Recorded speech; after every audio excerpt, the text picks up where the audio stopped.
A very pleasant good morning, dear students. My name is Anil. I am your English teacher. Today I'm going to teach you your second chapter, Nelson Mandela, A Long Walk of Freedom. So this is our part number 2. ये हमारा part number 2 है. इससे पहले मैं part number 1 पढ़ा चुका हूं. So this is part number 2. So before we proceed, let me revise whatever we have studied so far. ये पूरा का पूरा जो चैप्टर है नेल्सन मंडेला को डेडिकेट है. Who was Nelson Mandela? Actually, he became the very first black president of South Africa. In olden days, white people used to exploit the black a lot. Apartheid used to exist in South Africa. Apartheid एक ऐसा political system था जिसके अंदर क्या होता था, जो किसी भी इंसान को उसके रेस या कलर के हिसाब से उसको डिस्क्रिमिनेट किया जाता था. And white used to exploit the black people in South Africa. So this was in the history of South Africa very first time. Nelson Mandela, who happens to be black, and he is going to take an oath to become the president of South Africa, जो कि South Africa के president बन रहे थे. Clear? It was, and to celebrate his victory, so many delegates, so many leaders from all over the world, they assembled and paid their tribute or respect to Nelson Mandela. और बहुत सारे लोग क्या है वहां पर इकट्ठा हुए और नेल्सन मंडेला को ग्रीट करने के लिए, उसको रिस्पेक्ट देने के लिए क्या है वहां पर इकट्ठा हुए थे. And it was one of the greatest event ever happened on the soil of south Africa. और साउथ अफ्रीका की सॉइल के ऊपर, धरती के ऊपर इतना बड़ा कोई भी इवेंट नहीं हुआ. Now so on this particular day, Nelson Mandela gave his memorable speech. उन्होंने अपना एक मेमोरेबल एक एड्रेस किया. उस एड्रेस के अंदर उन्होंने बताया कि किस तरीके से साउथ अफ्रीका को एक्सप्लॉइट किया गया है. And now no one will exploit this country again. Why so? Because this is the very first time in the history of South Africa a non-racial government, a democratic government is formed. क्योंकि पहली बार non racial एक government बन रही है और democratic जो principles हैं उनको फॉलो करते हुए सरकार बन रही है. तो उसने अपने एड्रेस में ये सारी चीजें बताई थी. Right now we are moving to part number 2 and in this particular part also Nelson Mandela is continuing his speech address. Nelson Mandela अपनी जो स्पीच है और जो एड्रेस उसको कंटिन्यू करते हुए बोल रहे हैं. So let us start this particular part. देखते हैं. Yes. A few moments later, कुछ क्षण के बाद, a few moments later, we all lifted our eyes in the awe का मतलब AWE मतलब shocked जब होते हैं हम, as a spectacular array of South African jets. Spectacular का मतलब हो गया an impressive display, कलर और अट्रैक्टिव समथिंग. एरे का मतलब आप कह सकते हो एक तरीके से लाइन के अंदर होना कोई चीज का. साउथ अफ्रीकन जेट्स का मतलब हो गया वही एरोप्लेन्स की बात की जा रही है. तो कुछ समय के बाद हमने क्या किया, हम सभी ने जो नेल्सन मंडेला है और जो लोग वहां पर, जितने भी लोग वहां पर उस पर्टिकुलर इवेंट को क्या कर रहे थे, उस पर्टिकुलर इवेंट को इंजॉय कर रहे थे, वो देख रहे थे. उन्होंने देखा एक स्पेक्टिकुलर का मतलब हो गया डिस्प्ले, एक बहुत ही बेहतरीन डिस्प्ले था जिसके अंदर क्या था, array of south African jets. Array का मतलब लाइन कह सकते हो. और साउथ अफ्रीकन जेट्स जो एरोप्लेन थे वो लाइन के अंदर क्या करे थे, हेलीकॉप्टर्स थे, जेट्स थे. एंड ट्रूप का मतलब सेना की टुकड़ी. कैरियर्स रॉयर, यहाँ पे वैसे ट्रूप्स कैरियर का मतलब हो गया जो सेना की टुकड़ी को, एरोप्लेन की बात करें, जो सेना की टुकड़ी को बिठा कर लेके जाता है. तो वो सारे के सारे आसमान में उड़ रहे थे. रोयर का मतलब दहाड़ना. In perfect formation over the Union Building. Formation मतलब एक प्रॉपर फॉर्मेशन में वो यूनियन बिल्डिंग थी जो वहां की. तो उस पर्टिकुलर बिल्डिंग के ऊपर वो सारे के सारे जो अफ्रीकन जेट्स थे, हेलीकॉप्टर थे, ट्रूप कैरियर्स थे, वो सारे के सारे परफेक्ट फॉर्मेशन के अंदर एक प्रॉपर तरीके से एक डिजाइन करके फॉर्मेशन में उस पर्टिकुलर बिल्डिंग के ऊपर क्या करते, दहाड़ रहे थे. उस पर्टिकुलर बिल्डिंग के ऊपर से वो उड़ रहे थे.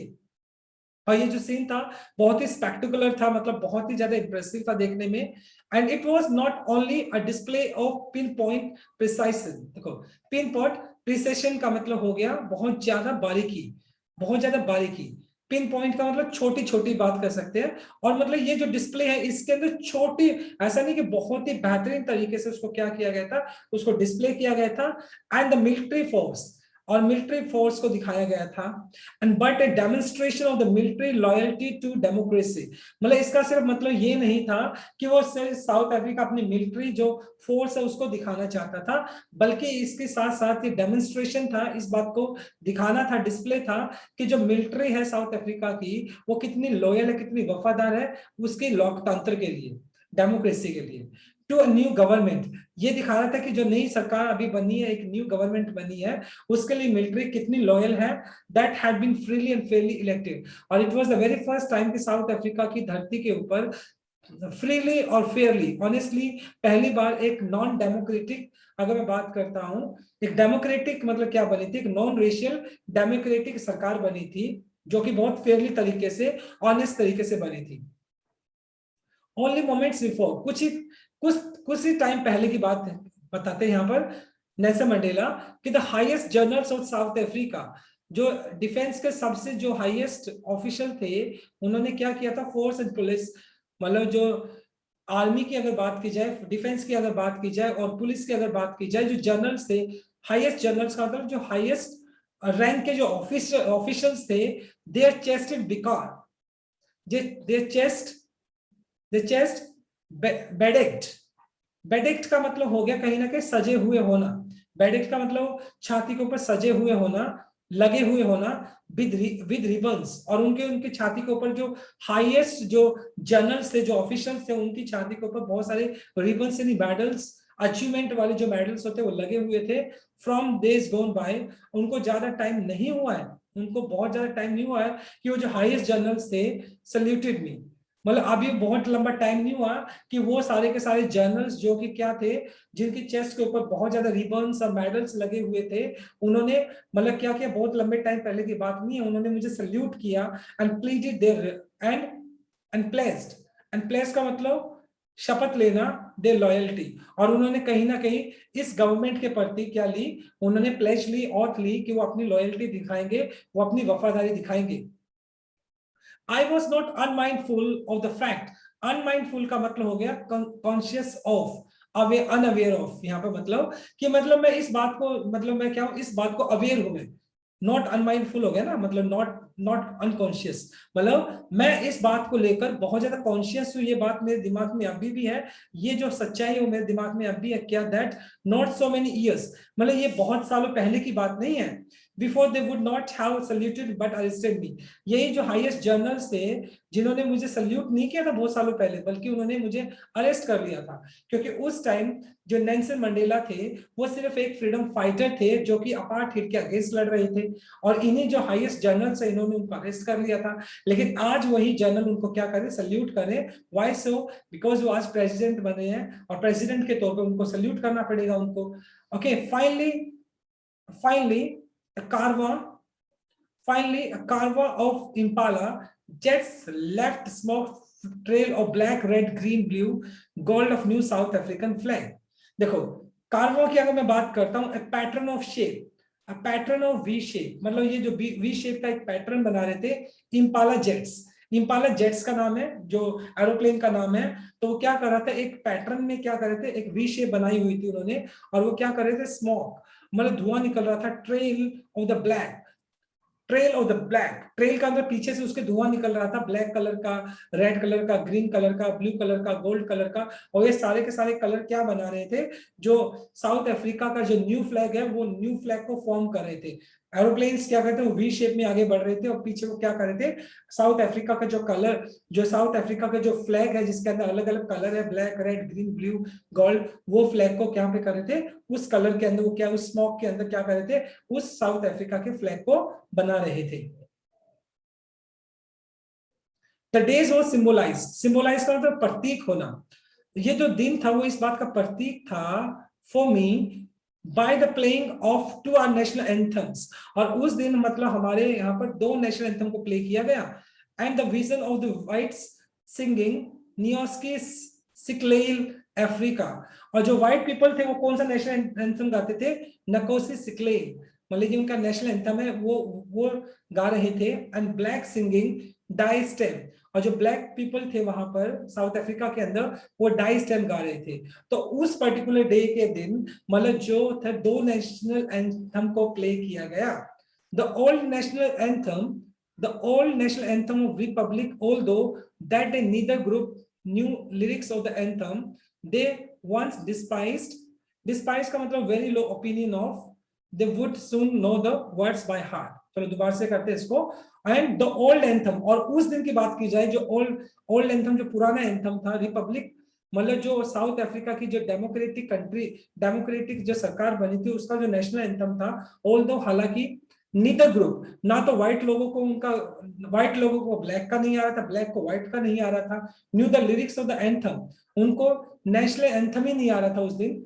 वंस दे डिस्पाइज्ड का मतलब हो गया यहाँ पर had a very low opinion of, क्योंकि ऑब्वियसली बात है उनको एक दूसरे का नेशनल एंथम प्रॉपर तरीके से नहीं आ रहा था। They would soon know by heart, और वो क्या है, बहुत जल्दी उस नेशनल एंथम को बाय हार्ट मतलब दिल से उस नेशनल एंथम को क्या करने वाले थे, सीख जाने वाले थे, क्योंकि अभी तो उनको एक दूसरे का नेशनल एंथम आ ही नहीं रहा था।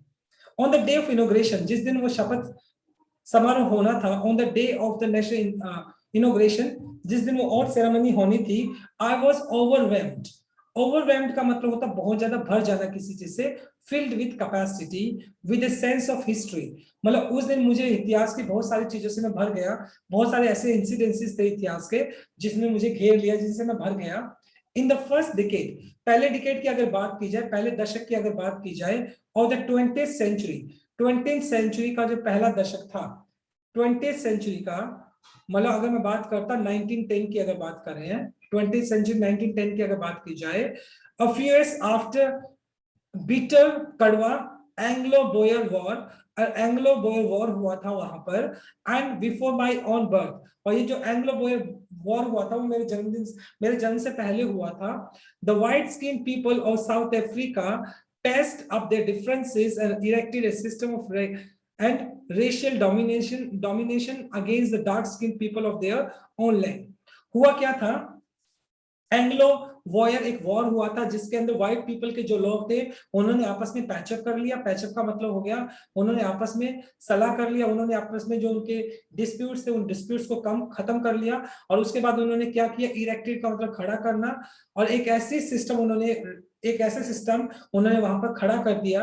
वो सिस्टम क्या था, यानी व्हाइट पीपल आपस में मिल गए थे और उन्होंने एक ऐसा सिस्टम खड़ा किया जिसको हम अपार्थाइड बोलते हैं, जिसमें क्या था, racial discrimination, racial domination, racial मतलब रंग के हिसाब से डोमिनेट करना against the dark skin people, जो ब्लैक पीपल थे उनको उनके कलर के हिसाब से क्या किया जाता था, व्हाइट पीपल उनको बहुत ज्यादा डोमिनेट करते थे। द स्ट्रक्चर दे क्रिएटेड, और जिस स्ट्रक्चर को उन्होंने क्रिएट किया, व्हाइट पीपल ने उनको क्रिएट किया, form the basis of the harshest, बहुत ज्यादा हार्श था वो, मोस्ट इनह्यूमन, अमानवीय था सोसाइटी के लिए, and the world has ever known. और जो सिस्टम मतलब उन्होंने क्रिएट किया था वो बहुत ज्यादा क्या था, हार्श था, बहुत ज्यादा इनह्यूमन, अमानवीय था सोसाइटी के लिए। शायद ऐसा अमानवीय सिस्टम किसी ने मतलब इस पूरी दुनिया के अंदर किसी ने नहीं देखा था। और वो क्या था, अपार्थाइड था। The people used to be judged और डोमिनेटेड और exploit on the basis of the colour, और लोगों को उनके कलर के हिसाब से क्या किया जाता था, डिस्क्रिमिनेट किया जाता था और उनको एक्सप्लॉइट किया जाता था। Now in the last decade of the 20th century, अब मतलब अगर बात की जाए 20th सेंचुरी की लास्ट डिकेड की बात कर रही है, 1990 के आसपास की बात कर रहे हैं, last decade of 20th century, my own 8th decade as a man, 8th as a decade मतलब 8th डिकेड मतलब एक डिकेड में 10 होता है तो अराउंड 80 इयर्स। तो यहाँ पर मतलब बोल सकते हैं हम जो नेल्सन मंडेला वो 80 साल के आसपास के हैं यहाँ पर अभी वो। द सिस्टम हैड बीन, जो सिस्टम अपार्थाइड का जो सिस्टम था, हैड बीन ओवरटर्न, ओवरटर्न का मतलब उलट जाना, उलट देना, फॉर एवर, मतलब जो अपार्थाइड का जो सिस्टम था उसको जब वो 80 साल के थे तो उस अपार्थाइड का जो एक जो सिस्टम बनाया हुआ था उसको क्या कर दिया गया था, उसको कंप्लीटली उखाड़ दिया गया था, उसको पलट दिया गया था, एंड रिप्लेस्ड बाय, और उस सिस्टम को किसकी जगह पर रिप्लेस कर दिया गया, बाय दैट रिकॉग्नाइज, जिसको पहचाना जाता है, द राइट्स, अधिकार, एंड फ्रीडम, फ्रीडम आजादी for all the peoples regardless of the colour of their skin. और एक ऐसा सिस्टम मतलब उसकी जगह पे रिप्लेस कर दिया गया अपार्टहेड की जगह पे, जिसमें लोगों को उसके कलर की जगह, कलर की वजह से नहीं, बल्कि उसको लोगों को, सभी लोगों को राइट्स दिए गए, फ्रीडम दी गई, और लोगों को कलर के हिसाब से, उनकी स्किन के हिसाब से उनको जज नहीं किया जाता था। और इट मींस अपार्टहेड को कंप्लीटली वहां से अबॉलिश कर दिया था, उसको खत्म कर दिया गया था। दैट डे, उस दिन, that day had come about through the unimaginable sacrifice of thousands of my people। मतलब ये जो दिन आया था ना, अनइमेजिनेबल, अनइमेजिनेबल का मतलब है जिसको आप इमेजिन ही नहीं कर सकते हैं, हमारी कल्पना के परे हैं। सेक्रीफाइस, त्याग करना, बलिदान करना, of thousands of my people. ये जो आज दिन आया, जो फ्रीडम हमें मिली है, ये जो अपार्टहेड कंप्लीटली खत्म हुआ है, और ये फर्स्ट टाइम डेमोक्रेटिक मतलब सरकार यहाँ पे बन रही है। ये कैसे आई? ये बहुत सारे ऐसे लोग थे जिन्होंने अपनी जिंदगी का सेक्रीफाइस किया। नेल्सन मंडेला बोलते हैं कि ये दिन सभी तभी पॉसिबल हुआ कि बहुत सारे हमारे जो लोग थे, उन्होंने क्या किया था, अपनी जिंदगी को सेक्रीफाइस किया, उन्होंने बहुत सारे त्याग किए, तब आज ये दिन आया है। People who were suffering and courage can never be counted or repaid। और उन लोगों का जो सफरिंग है, उन लोगों को जो दुख मिला है, और उनका जो करेज था, साहस था, कैन नेवर बी काउंटेड, उसको काउंट नहीं किया जा सकता, और रिपेड, और उनको पे नहीं किया जा सकता। उनकी सफरिंग और करेज इतना ज्यादा बेशकीमती था, हम चाहकर भी उनको पे नहीं कर सकते हैं। आई फेल्ट, मुझे महसूस हुआ, that day I have on so many others days, that I was simply the sum of all those African patriots, patriots का मतलब होता है देशभक्त, who had gone before me। तो उस दिन मुझे मतलब मुझे उस दिन क्या लगा, I have on so many other days, मैंने उस दिन मुझे ऐसा महसूस हुआ। have on का मतलब यहाँ पर हो गया, यहाँ पर I feel that particular day I was simply the sum of all those African patriots। मतलब जितने भी वो देशभक्त थे जिन्होंने सेक्रीफाइस किया था, मान लो कि मैं उनका समप हूँ, वो सारों को मिलाकर मैं बना हूँ। यानी वो सारे जिन्होंने सेक्रीफाइस किया था, उनके सेक्रीफाइस से मैं पैदा हुआ हूँ, या उन सभी का जो समप था, उन सभी को मिला दे जाए तो वो सारा का सारा मेरे अंदर आ गया, और मैं उन सभी का क्या हूँ, एक समप हूँ। And that long noble line ended now began again with me. और वो जो फ्रीडम फाइटर्स थे, जो पेट्रोइस थे, जो नोबल इंसान थे, अच्छे इंसान थे, लाइन एंडेड, जो खत्म हो चुके थे, जो देश के लिए क्या कर रहे थे, फाइट कर रहे थे, now begin with me, again with मी। मतलब वो जो पेट्रोइट थे, ट्रू पेट्रोइट थे, जो साउथ अफ्रीका के साथ साउथ अफ्रीका के लिए लड़ रहे थे, उसके लिए सेक्रीफाइस कर रहे थे, वो सारे के सारे मानो उनका जो समप है मेरे अंदर आ गया। और वो ऑलरेडी उनका जो लाइन था वो खत्म हो चुका था। लाइन मीन्स उनका जो, वो नोबल इंसान ही नहीं रहे जो मतलब साउथ अफ्रीका के लिए कुछ फाइट करेंगे, शायद उनका पूरा का पूरा समप मेरे अंदर आ गया, और वो लाइन दोबारा से मेरे साथ स्टार्ट होगी, पेट्रोइड वाली, वो देशभक्ति वाली लाइन मुझसे स्टार्ट हो गई। आई वॉज पेन, दुखी होना, I was pain that I was not able to thank them. देखो मुझे इस बात का दुख था कि वो जो ट्रू पेट्रोइड थे, जिन्होंने अपनी जिंदगी को सेक्रीफाइस किया था, मैं उनको धन्यवाद नहीं दे सकता था। क्यों? They were not able to see what their sacrifice brought. Brought का मतलब, रॉट का मतलब हो गया ओल्ड फैशन, डन, अचीव्ड। मतलब वो, मतलब यहाँ पर नेल्सन मंडेला बोलता है कि मैं उनके एफर्ट्स को, मैं उनको थैंक भी नहीं कर सकता, क्योंकि उनका जो सेक्रीफाइस है, उन्होंने जो त्याग किया था, वो त्याग क्या लेकर आए आज हमारे लिए, तो हम उनको थैंक भी नहीं कर सकते हैं, क्योंकि वो दुनिया से जा चुके हैं। कौन? जिन्होंने जो ट्रू पेट्रोइट थे, जिन्होंने देश के लिए अपनी जंग लड़ी, साउथ अफ्रीका के लिए फाइट किए, और वो टाइम्स मतलब सेक्रीफाइस करके दुनिया से जा चुके थे। और नेल्सन मंडेला को इस बात का दुख होता है कि हम चाहकर भी उनको क्या नहीं कर सकते, थैंक नहीं कर सकते हैं। इसका मतलब होता है, व्रॉट का मतलब होता है अचीव करना, मतलब उनका जो सेक्रीफाइस है वो क्या रंग लेके आया, क्या अचीव हुआ है। The policy of apartheid, apartheid का मतलब हो गया on the basis of people, on the basis of their colour people are just और डिस्क्रिमिनेटेड। लोगों को उसके कलर के हिसाब से जब उनको डिस्क्रिमिनेट किया जाता है, उन्हें भेदभाव किया जाता है, उसको अपार्टहेड बोलते हैं। और the policy apartheid created deep and lasting wound, wound का मतलब इंजरी इन आवर कंट्री और माय पीपल। और जो पॉलिसी थी, जो सिस्टम था पहले अपार्टहेड का, उसने क्या किया है, हमारे देश के अंदर इतना गहरा और हमेशा रहने वाला एक जख्म किया है मेरे देश के ऊपर और मेरे देश के लोगों के ऊपर। ऑल ऑफ अस, हम सभी की अगर बात की जाए, will spend many years if not generation recovering from that profound hurt. Profound का मतलब बहुत ज्यादा डीप होना, स्ट्रॉन्ग होना, हार्ड। और हम जैसे बहुत सारे लोग ऐसे हैं, स्पेंड मैनी इयर्स, बहुत सारे ऐसे मनाने वाला बहुत साल ऐसे बिता देंगे, इफ नॉट जनरेशन, साल की बात नहीं कर रहा हूं बल्कि जनरेशन ऐसे बिता देंगे recovering from that profound heart. मतलब ये जो अपार्थाइड का जो एक जो वुंड है, जो घाव है, चाहकर भी हम इसको भर नहीं सकते, ये भरने वाला नहीं है। जनरेशन टू जनरेशन लगेगी, बहुत सारी जनरेशन लगेगी इस घाव को भरने में। मतलब डिकेड्स ऑफ ऑपरेशन, ऑपरेशन का मतलब है किसी को दबाना, डोमिनेट करना, एंड ब्रूटली, बहुत बुरी तरीके से brutally, had another unintended effect. Unintend, देखो इंटेंट का मतलब अनइंटेंड, देखो इंटेंट का मतलब होता है जानबूझकर, अनइंटेंडेड का मतलब कह सकते हो unwillingly. Effect that was it produce the Oliver Thomas. देखो मतलब जिस तरीके से हमारे जो फ्रीडम फाइटर्स थे, जो पेट्रॉइड थे, उनको किस तरीके से ऑप्रेस किया गया, दबाया गया, ब्रूटली, बहुत बुरी तरीके से उनको दबाया गया, एंड अनइंटेंडेड इफेक्ट, और मतलब उसके दबाने की वजह से अनविलिंगली, मतलब उनके अंदर ऐसा इफेक्ट पैदा हुआ, that produce the Oliver Thomas, Walter Sisulus, chief Luthulis, Yusuf Dadoos, Bram फिसस, Robert Sobukwes of our time. ये वो सारे के सारे जो नेम मैंने बोले हैं, ये सारे के सारे नेम वो लोग हैं जो कि फ्रीडम फाइटर थे, या जिन्होंने अपार्थाइड के अगेंस्ट अपनी फाइट लड़ी थी और अपनी जिंदगी को सेक्रीफाइस किया था। तो यहाँ पर नेल्सन मंडेला बोलता है कि मतलब जो व्हाइट जो लोग थे, उन्होंने इतना ज्यादा उनको ऑप्रेस किया, जिसकी वजह से ये जो रियल कैरेक्टर के जो लोग थे वो पैदा हुए, और उनके अंदर करेज आया, और उन्होंने अपार्थाइड के खिलाफ फाइट लड़ी। And man of such extra ordinary, ये सारे के सारे लोग थे बहुत एक्स्ट्रा ऑर्डिनरी करेज, उनके अंदर इतना साहस था जो आम इंसान के अंदर नहीं मिलता है। विजडम, बुद्धिमानी थी, जनरसिटी का काइंडनेस, वो इतने ज्यादा दयावान थे that they are like may never be none again. शायद इस तरह के जो सेक्रीफाइस किया था इन लोगों ने, जो ट्रू पेट्रॉइड थे, इस तरह के शायद दोबारा से हमें देखने को ना मिले। Perhaps it requires, क्योंकि ये जो एक एक्स्ट्रा ऑर्डिनरी उनके अंदर ये था, करेज था, विजडम था, जनरसिटी थी, ओके, शायद इस requires such depth of operation to create such heights of character। और इस तरह का कैरेक्टर बनाने में, कैरेक्टर किसकी कैरेक्टर की बात कर रहे हैं, मतलब ये जो चरित्र था उन लोगों का, वो करेज था उनके अंदर, विजडम था, जेनरसिटी था उनके अंदर, शायद ऐसा कैरेक्टर बनाने के लिए बहुत ज्यादा ऑपरेशन, बहुत ज्यादा क्या किसी का एक्सप्लॉइटेशन को सहना पड़ता है, तब जाके ऐसा रियल कैरेक्टर बनता है। क्योंकि उन लोगों को बुरी तरीके से क्या किया गया था, एक्सप्लॉइट किया गया था, और उसी एक्सप्लॉइटेशन की वजह से उनका रियल जो कैरेक्टर था वो निखर कर आया था। किन की बात कर रहे हैं, वही जो ट्रू पेट्रॉइड थे उनकी बात की जा रही है।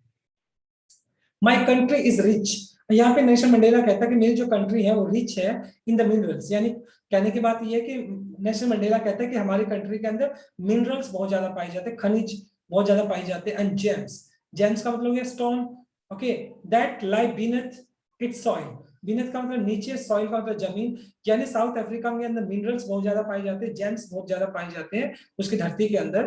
But I have always known, लेकिन मैंने हमेशा से एक ही चीज को जाना, that is created wealth is people. लेकिन मैंने हमेशा एक ही चीज को इंपॉर्टेंस दिया, लेकिन मैंने हमेशा एक ही चीज को जाना है कि मान लो जो जेम्स है, मिनरल्स है, वो हमारे देश की स्ट्रेंथ नहीं है, एक्चुअल वो वेल्थ नहीं है। वेल्थ का मतलब या मतलब एक तरह से हम कह सकते हैं वो हमारे देश के लिए धन नहीं है, वो हमारे देश की शान नहीं है, बल्कि क्या है, उसके जो लोग हैं वो एक्चुअल वेल्थ है हमारे लिए।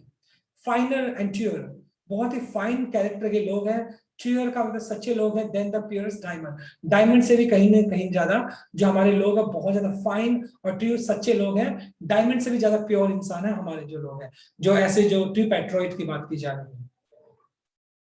It is from this comrades, comrades का मतलब लीडर्स हो गया, ये वो लीडर्स थे इन द स्ट्रगल, जिनके संघर्ष के दौरान आई हैड लर्न, मैंने बहुत सारी चीजें सीखी, मीनिंग ऑफ करेज, मैंने उनसे साहस सीखा, एंड टाइम एंड अगेन, बार बार समय समय पर, I have seen man and women risk and give their lives for an idea. और जब लोग अपार्थाइड के खिलाफ लड़ रहे थे, मैंने बहुत सारे ऐसे लोगों को देखा, मैंने आदमियों को देखा, औरत को देखा, जो अपनी जिंदगी को दांव पे लगा देते हैं, रिस्क पे लगा देते हैं, and give their lives for an idea, सिर्फ एक आइडिया के लिए कि उनको फ्रीडम चाहिए, इस अपार्थाइड से उनको फ्रीडम चाहिए, तो वो सारे के सारे लोग अपनी जिंदगी को क्या लगा देते हैं, दांव पे लगा देते हैं। मैंने ऐसे लोगों को देखा है।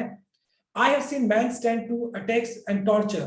मैंने लोगों को देखा है stand up to attacks, जो कि stand up to का मतलब हो गया खड़े होते हैं, attacks के खिलाफ खड़े होते हैं, टॉर्चर जो उनको एक्सप्लॉइट किया जाता है उसके खिलाफ लोग खड़े हुए, विदाउट ब्रेकिंग, बिना टूटे हुए, showing a strength of resilience. Resilience का मतलब होता है विदाउट, देखो, showing a strength of resilience. Resilience का मतलब हो गया देखो ability to deal with many kind of hardship and recover from its effect. मतलब resilience का मतलब होता है कि मतलब जब आप हार्डशिप होती है, जो डिफिकल्ट टाइम होता है, मतलब उसको कैसे उसको डील कर लेते हो और उस मतलब उसके इफेक्ट से रिकवर भी जल्दी कर लेते हो. तो मैंने लोगों को देखा है जो क्या करते हैं, अपनी जिंदगी को दांव पर लगा देते हैं और बिना टूटे उन्होंने जो लोग थे उनके अटैक्स को बर्दाश्त किया, उनके टॉर्चर को बर्दाश्त किया और बिना टूटे वो उन सारी चीजों को क्या करते हैं, बर्दाश्त करते रहे. That defiles the imagination. Defiles का मतलब होता है मना करना, इमेजिनेशन मतलब इसके हम कल्पना भी नहीं कर सकते हैं कि इतना ज्यादा उन लोगों को एक्सप्लॉइट किया गया, लेकिन वो रियल कैरेक्टर के लोग थे जो बिना टूटे उस एक्सप्लॉइटेशन को बर्दाश्त करते रहे. आई लर्न, मैंने सीखा, दैट करेज, मैंने साहस को सीखा, was not the absence of fear. सच्चा करेज वो नहीं है जिसमें आपको डर नहीं. अगर आपको डर नहीं लगता तो इसका मतलब ये नहीं है कि आपके अंदर करेज है, आपके अंदर साहस है. बट द ट्राइम का मतलब जीत ओवर इट. मतलब अगर आपको किसी चीज का डर नहीं है तो इसका मतलब ये नहीं कि आप साहसी हो, बल्कि सच्चा साहस तो उसको बोलते हैं जब आप डर के ऊपर जीत पा लेते हो. The brave man is not who does not feel afraid. मतलब बहादुर इंसान वो नहीं होता है जो डर फील नहीं करता, जो जिसको डर नहीं लगता है, but he who conquers that fear. Conquers का मतलब जीत करना. मतलब सच्चा बहादुर वो नहीं है जिसको डर नहीं लगता है, बल्कि वो इंसान है जो डर के ऊपर जीत पा लेता है, वो सच्चा बहादुर होता है. No one is born hating another person because of the color of skin. यहाँ पे नेल्सन मंडेला बोलता है कि कोई भी इंसान जब पैदा होता है ना, तो मतलब हेट करते हुए एक दूसरे को पैदा नहीं होता कि माँ के पेट से वो किसी इंसान को उसके कलर के हिसाब से हेट करेगा, वो ब्लैक है ये व्हाइट है. तो माँ के पेट से कोई भी जो हेट है, जो नफरत है, वो लेकर पैदा नहीं होता है. और इस बैकग्राउंड, कोई भी बच्चा मतलब बैकग्राउंड को लेकर मतलब हेट को लेकर पैदा नहीं होता है. और इस रिलीजन, धर्म के नाम से लोगों को क्या किया जाता है, डिस्क्रिमिनेट किया जाता है. तो माँ के पेट से स्किन को लेकर, बैकग्राउंड को लेकर या रिलीजन को लेकर कोई भी बच्चा नफरत लेकर पैदा नहीं होता है. People must learn to hate. यहाँ पर नेल्सन मंडेला बोलता है कि अगर लोग नफरत करना सीख सकते हैं ना, they can learn to hate. देखो, if people must learn to hate, if they can learn to hate, they can be taught to love, for love comes more naturally to human heart. यहाँ पर मतलब Nelson Mandela बोलता है कि अगर लोग नफरत करना सीख सकते हैं, दे कैन बी टॉट, उनको ये भी तो सिखाई जा सकती है कि प्यार कैसे करते हैं. अगर वो नफरत सीख सकते हैं तो प्यार करना भी सीख सकते हैं. फॉर लव कम्स, क्योंकि जो प्यार होता है, कम्स मोर नेचुरली, क्योंकि जो लव होता है वो ज्यादा नेचुरल तरीके से इंसान के दिल में आता है, देन इट्स अपोजिट. मतलब जो लव है वो ज्यादा नेचुरल है हेट के. अगर हेट करना सीख सकता है इंसान, तो प्यार करना भी तो सीख सकता है. इवन द ग्रीमेस्ट, ग्रीमेस्ट का मतलब होता है सैडेस्ट, बहुत ज्यादा सैडेस्ट बोल सकते हैं जिसको, दुखी. टाइम्स इन प्रिजन, जब बहुत ज्यादा टफ टाइम था प्रिजन के अंदर, जेल के अंदर, व्हेन माय कॉमरेड्स, जो मेरे लीडर्स थे, वो जिनका नाम लिया गया था, वो जो ट्रू पैट्रोइट्स थे, जो लीडर्स थे, उनको जब जेल में रखा गया, आई वो and I were push to our limits, और मुझे भी जेल में ले जाया गया, were push to our limits, हमें बहुत हमारी लिमिट्स तक क्या किया गया, हमें पनिश किया गया. I would see a glimmer, glimmer का मतलब एक झलक हो गया, ऑफ ह्यूमैनिटी, मानवता की, in one of the guard. तो मैंने गार्ड की आंखों में मैंने क्या देखा, एक झलक देखी, मानवता की झलक देखी. Perhaps just for a second, चाहे वो मानवता मैंने सिर्फ एक ही सेकंड के लिए ही देखी हो, but it was enough to reassure. लेकिन मैंने मतलब हालांकि उस गार्ड के मैंने गार्ड की आंखों में वो ह्यूमैनिटी, मानवता की जो झलक थी वो देखी. चाहे वो झलक मैंने एक सेकंड के लिए देखी हो, बट इट वाज इनफ, मेरे लिए काफी थी टू रीअश्योर, इस बात को सुनिश्चित करना, मेरे लिए, टू कीप मी गोइंग, कि मैं इस स्ट्रगल को आगे कंटिन्यू करूंगा, कि मानवता अभी भी जिंदा है. मैन गुडनेस इज फ्लेम, किसी भी इंसान का जो गुडनेस होता है, जो अच्छापन होता है, वो एक फ्लेम की तरह, वो एक ज्वाला की तरह, एक लो की तरह है. दैट कैन बी हिडन, जिसको छुपाया तो जा सकता है, बट नेवर एक्सटिंग्विश्ड, एक्सटिंग्विश का मतलब बुझाना, मतलब जो इंसान का जो गुडनेस है, किसी भी इंसान की अच्छाई है, वो एक फ्लेम की तरह, एक लो की तरह है, जिसको छुपाए तो जा सकता है लेकिन उसको एक्सटिंग्विश नहीं किया जा सकता, उसको पुट ऑफ नहीं किया जा सकता, उसको बुझाया नहीं जा सकता है, right? So my dear student, this is the end of second part. Tomorrow I'll conclude this chapter. Thank you so much and have a nice day.